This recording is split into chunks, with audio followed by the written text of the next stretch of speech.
G'day everyone, welcome back to RollinAllDay. My name's JJ, and in this video I want to share with you guys a project that I've been part of for the last little while now. I was invited to be part of NISQ's PRG group, so that's their participant reference group. At one of these PRG meetings, we had a visitor from the Recover Injury Research Centre, Professor Trevor Russell.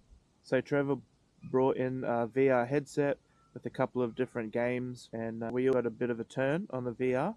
We had a bit of a discussion about how VR could be used to help people with disability. After trying the VR and having a discussion with Trevor about virtual reality and the benefits, I then had the idea to use VR and virtual reality to help people in a similar position to me who have had a spinal cord injury or any other sort of injury that prevents them walking or moving around freely by themselves. So my idea was, why don't we make a virtual reality simulation based around operating power wheelchairs?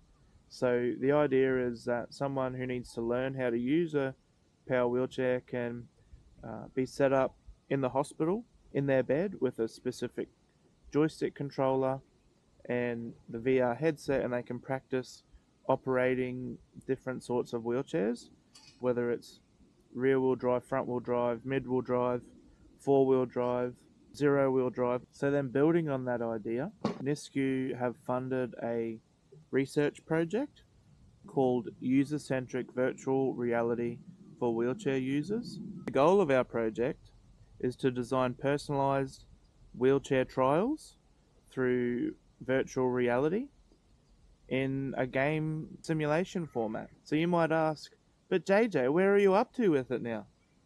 How's it all going?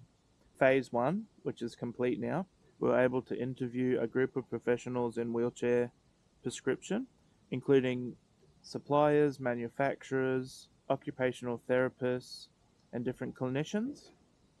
Also, we're able to interview a group of wheelchair users, so we can get a real mixed bag of information out of those interviews. So in total, 24 people were interviewed, and out of that, 23 really liked the idea of using VR to help people prescribe wheelchairs. So the clinicians and the wheelchair users alike thought it was a great idea, and there was one person who would prefer it not to be a VR but a standard video game on a normal computer, which is also a possibility.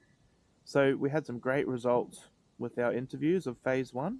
Now that phase 1 is done and dusted, we can move on to phase 2. Really looking forward to phase 2. This one's going to involve some different co-design workshops with some different groups of people. Our first co-design workshop is going to be with professionals, so clinicians, OTs, wheelchair suppliers, people with that sort of background and knowledge. And our second co-design workshop will involve wheelchair users, so consumers. The information that we gain from these workshops is going to help us. It's going to help us refine the game's environment, the physics, the features of the game.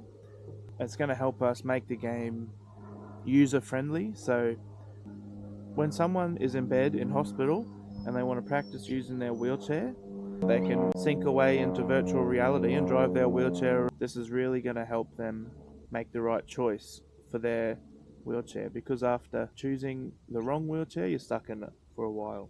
This is where we need your help to help us understand just how this game's going to operate, and it needs to be user-friendly. It needs to be something that isn't a steep learning curve.